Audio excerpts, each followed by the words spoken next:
Yon mga balloon juice. So dito tayo sa motor shop yan. Napa-install ko na yung mga ano natin. So yon mga balloon juice no, nakauwi na. And simulan na natin ipakita ang mga binago natin dito. So dito tayo sa likod. Ito, pinapalitan ko lang ng ano, kasi red to dati. So ibang kulay na.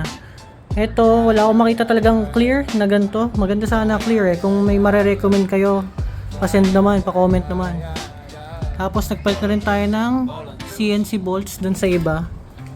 Dun sa mga available dun sa shop, pinapalitan na rin natin ng CNC. Ayan. CNC. Punta tayo dito. So dito, nakabit ko to. Ayan, cellphone holder. Tapos nagpalit tayo ng side mirror. Round. Para medyo classic ng datingan. Tapos brake levers. RCB. Adjustable S3. Ano ko S3 to eh. And lastly, itong basket, ito gustong gusto ko to, yan. Titong dating, no? So, original to na Yamaha basket, yan. Plug and play lang din.